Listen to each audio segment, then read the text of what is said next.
Bonjour, bonjour. On se serre pas la main avec Pas moi, c'est le confinement. Merci de rejoindre pour ce podcast. On est ici au Mont-sur-Lausanne, dans ce magnifique centre. Merci, bienvenue. Tu peux te présenter déjà en quelques mots? Bien sûr. Alors, moi c'est Mathieu Séréguibel, je suis médecin du sport au centre Motion Lab au Mont-sur-Lausanne. On est ici depuis, on va dire le mois d'octobre 2019 dans ce centre dédié au sport et à l'activité physique.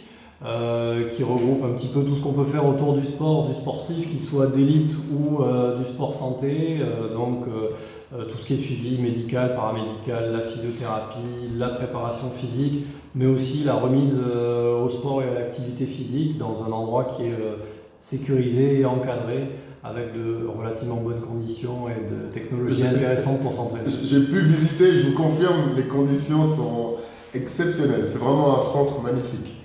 Un centre magnifique. Top. Encore une fois, merci pour ta participation à ce podcast. Avec plaisir. C'est parti. Alors, on commence avec les premières questions. Je lis un peu, c'est pour ça que vous allez me voir tourner la tête. Le risque des entraînements du type HIIT quand on n'est pas préparé. Pourquoi on pose cette question pour toutes les personnes qui veulent justement se remettre au sport, justement avec ce confinement qui du jour au lendemain veulent essayer des entraînements super intensifs. Est-ce que toi tu vois des risques, des contre-indications avec ces entraînements super intensifs qu'on voit sur la plupart des réseaux sociaux? C'est toujours pareil, je pense que le mot d'ordre c'est toujours progressivité. Là on a les gens effectivement qui se mettent du jour au lendemain dans un esprit de bonne volonté à se mettre à faire de l'activité physique ou à refaire de l'activité physique, ce qui globalement est une excellente chose. On sait que la sédentarité et puis le fait d'arrêter de faire des activités physiques est plutôt péjoratif pour la santé. Après, dans les entraînements à choisir, on ne peut pas dire que le HIIT soit un mauvais type d'entraînement, puisqu'il y a beaucoup d'études scientifiques qui montrent au contraire qu'il est relativement bénéfique. Après, il faut quand même faire relativement attention. Donc le HIIT, c'est High Intensity Interval Training, donc c'est un entraînement à très haute intensité sur des périodes relativement courtes avec une augmentation du rythme cardiaque relativement rapidement et de façon assez importante. Donc c'est évident que chez les gens qui ont des problèmes cardiaques ou qui ont des facteurs de risque cardiovasculaire, les fumeurs, en surpoids, avec du cholestérol, etc., il faut faire attention parce que c'est une activité physique. Ces gens-là, peut-être ça ne leur viendrait pas l'idée d'aller faire du squash ou d'aller faire quelque chose comme ça. C'est un petit peu le même seuil d'intensité d'entraînement. Donc ça peut potentiellement être dangereux chez des gens qui ne sont pas du tout préparés et conditionnés à ça. C'est surtout ça. Si on n'est pas préparé, c'est là où ça peut devenir risqué. Exactement. Et puis je rebondis là-dessus pour dire que il ne faut pas suivre aveuglement son influenceur, son Instagrammeur préféré, même si c'est même s'il y a de la bonne volonté, mais peut-être que c'est pas adapté à vous. Donc aller étape par étape. Il faut faire attention à ça, je le disais, il faut être progressif dans ce qu'on fait au niveau de l'entraînement. Quelqu'un qui n'a jamais fait d'activité physique ou quelqu'un qui a arrêté depuis longtemps, c'est très bien de s'y remettre. Déjà, on parle de travail au poids du corps avant de penser à utiliser des élastiques, des kettlebells, des dumbbells, des barres. Déjà, commencer par faire les mouvements justes. Donc, ça veut dire se faire corriger par quelqu'un qui est capable de vous corriger. Et puis, faire des mouvements au poids du corps en respectant le rythme. On peut faire beaucoup de ces entraînements, mais à condition de garder son rythme de croisière à soi. C'est évident que quelqu'un qui s'entraîne 5 fois par semaine, il va pouvoir aller plus vite et faire beaucoup plus et plus fort que quelqu'un qui n'a pas fait de sport depuis 3 ou 4 ans. Ok. Du coup, je rebondis encore une fois là-dessus. C'était un peu la prochaine question, mais tu y as un peu répondu. C'est quel conseil on pourrait donner à une personne qui veut se remettre en forme? Là, on parle de ce confinement, on est à la fin, mais c'est égal. C'est une personne qui veut se remettre en forme. Quel conseil on pourrait lui donner pour justement éviter de se blesser? Parce qu'on veut tous sauter ou courir vite, soulever des charges lourdes, mais le plus important, je rappelle, c'est d'éviter la blessure. Parce qu'une fois qu'on est blessé, c'est difficile de revenir en arrière. Une fois qu'on fait une tendinopathie, c'est difficile de... Alors on est de nouveau dans une démarche de soins. Donc c'est vrai que la première chose, c'est il y a les gens qui sont, je suis désolé, jeunes et les gens qui sont un peu moins jeunes. Les gens qui sont un peu moins jeunes, il faut penser aussi que quand on n'a pas fait de sport depuis très longtemps, qui plus est quand on fume, etc. Peut-être aller dire bonjour à son médecin et éventuellement à un cardiologue, ça peut être intéressant, ça peut nous éviter pas mal de problèmes sur le plan cardiologique. Et puis pour les autres, l'idéal c'est de se faire encadrer par un professionnel qui va savoir comment s'y prendre, faire un bilan de votre état à l'instant T et où est-ce qu'on veut aller en termes de perte de poids, en termes de reprise des activités, et du coup pouvoir vous faire un plan progressif entre là où vous êtes et là où vous voulez aller. Ça c'est l'idéal bien sûr, et puis c'est un petit peu la même chose, on commence par des mouvements de base au poids du corps, et puis progressivement on va vers l'augmentation de l'intensité, de la charge, et ça c'est le meilleur moyen, cette progressivité, pour éviter, on n'évite jamais à 100% le risque de blessure, mais en tout cas on le limite au maximum. Et puis surtout, ne pas s'arrêter à travailler le bikini body, quoi. C'est vraiment ça, il n'y a pas que les abdos qui comptent, il n'y a pas que les quadriceps qui comptent. L'idéal c'est vraiment de pouvoir se muscler globalement et de reprendre globalement une activité physique en ne négligeant aucune des parties. C'est d'ailleurs une des questions que j'avais notées, c'est peut-être le moment aussi avec ce confinement de travailler des qualités physiques qu'on travaillait moins avant. Je dis ça notamment, quand je dis ça, je parle notamment du gainage. Parce que moi, dans mes coachings, je mets énormément de gainage. J'ai été influencé déjà par Pro FTS et puis par Jean-Pierre Higuer, qui mettent un accent fort sur le gainage. C'est pas le plus mauvais. Ouais, ça c'est sûr. Et puis, ça veut dire que souvent on néglige ça. Et puis, je parle de tous ceux qui vont au fitness régulièrement, qui soulèvent des charges, ou tous ceux qui courent. Peut-être que là, c'est le moment de travailler son gainage, travailler le corps, comme ils disent les Américains. Non, mais c'est vraiment ça. Et puis même confinement ou pas confinement, c'est extrêmement important. Ce qu'ils appellent le core stability, le fait de travailler toute la musculature profonde de maintien. Faut pas oublier que effectivement tout ce qui est le tronc, la partie lombaire, c'est vraiment à la fois important pour la stabilité, mais aussi pour la communication entre le haut et le bas du corps. C'est exactement quelque chose qui est nécessaire pour absolument tous les sports, mais également la mobilité. On ne travaille pas assez la mobilité. Faut savoir que qu'on veuille faire de l'haltérophilie ou qu'on veuille simplement retrouver la forme et faire de l'activité physique, la mobilité est extrêmement intéressante. Puis on voit de plus en plus, notamment dans les pays de l'hémisphère sud, qu'ils font des cours de fitness de mobilité, purement et simplement de réveil articulaire. Et c'est quelque chose qui peut être fait à n'importe quel âge, parce que c'est vraiment adaptable.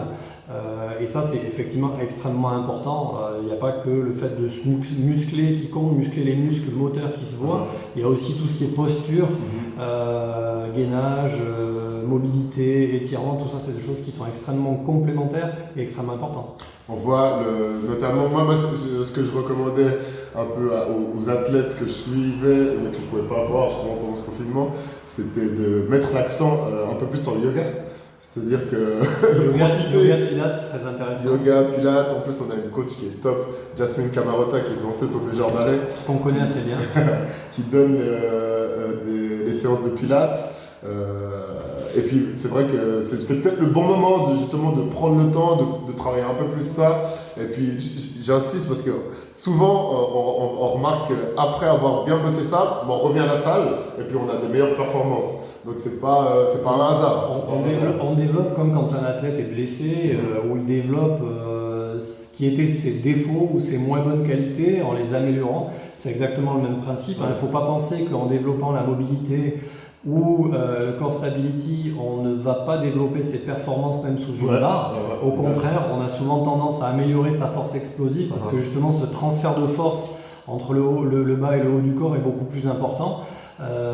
Et c'est quelque chose qui est fondamental. Donc effectivement, le fait de pouvoir développer ses qualités avec le pilate, avec le yoga, surtout dans cette période où il y a beaucoup de gens qui finalement en profitent pour un peu se reconnecter avec eux-mêmes, c'est assez intéressant et ça peut faire double emploi. On peut le dire. On pourrait parler maintenant un peu des effets de la sédentarité. C'est-à-dire qu'on a parlé de toutes les personnes qui veulent qui vont prendre une activité, qui sont motivées. Mais maintenant, parlons des personnes qui sont un peu moins motivées, puis qui se disent non, là, confinement, ou même après, là, j'ai un peu manque de motivation, puis je vais rien faire pendant 6 mois.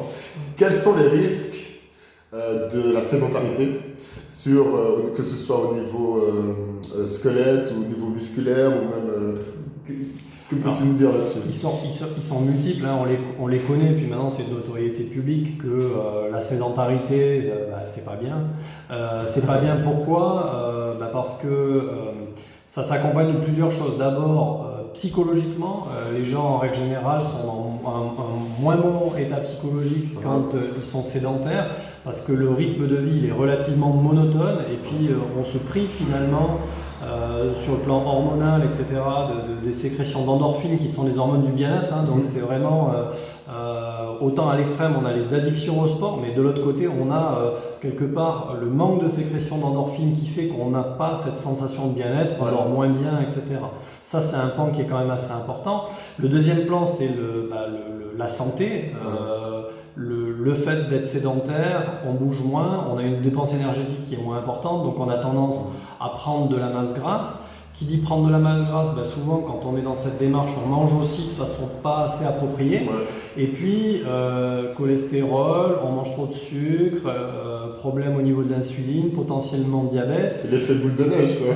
Exactement, on est dans finalement un cercle vicieux qui nous amène à péjorer sa santé, puisque après là on parle de quelque chose, prendre du poids, c'est esthétique, mais après on passe dans la dimension de péjorer sa santé, et puis là on peut se retrouver rapidement avec des problèmes cardiovasculaires qui peuvent être à demeure relativement importants, et ça c'est quelque chose qui est effectivement bien négatif. Et puis sur le squelette, on sait que l'activité va modeler le squelette, va l'aider à se renforcer, on va mieux fixer le calcium via la vitamine D sur le squelette, on va moins bien activer ses muscles qui vont s'atrophier. En fait, il faut savoir que le muscle, quand on ne l'utilise pas, il devient de la graisse.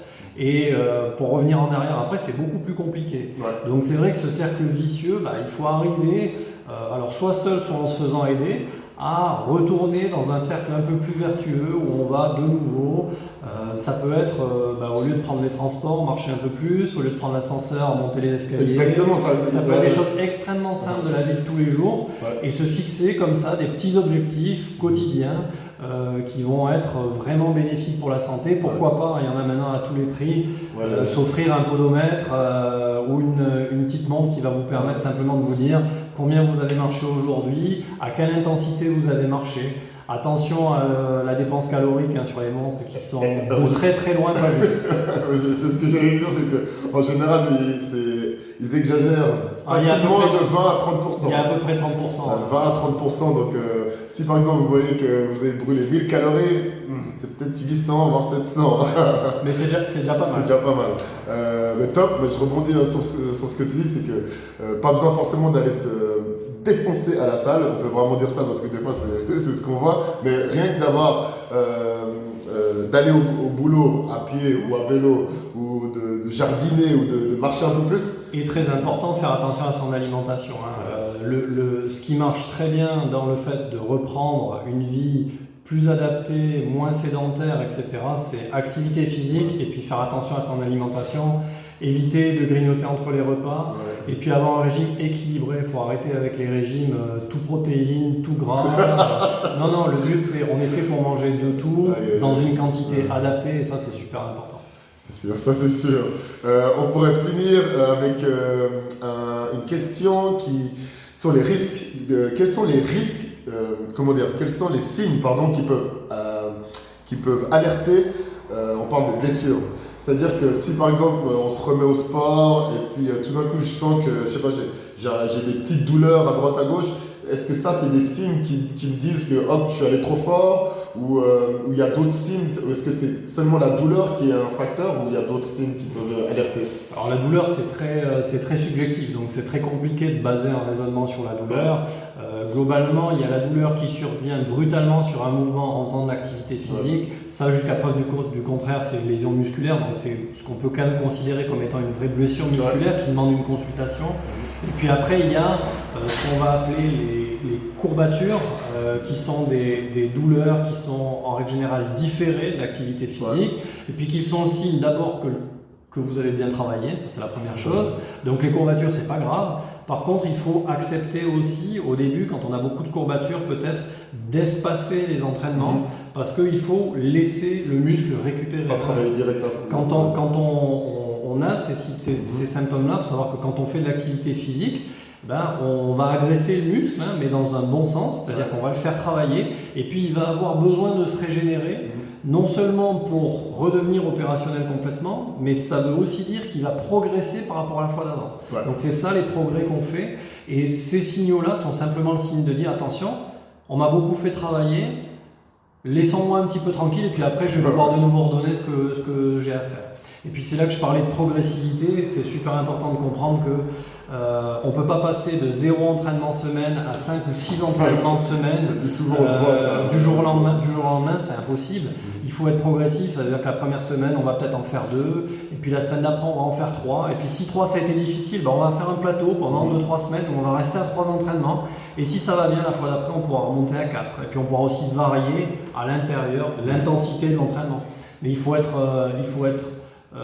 ambitieux, mais gentiment ambitieux. Mais je rebondis là-dessus, parce que souvent on voit des programmes un peu qui vendent du rêve, on va dire, et puis vous allez perdre 10 kilos en 2 semaines.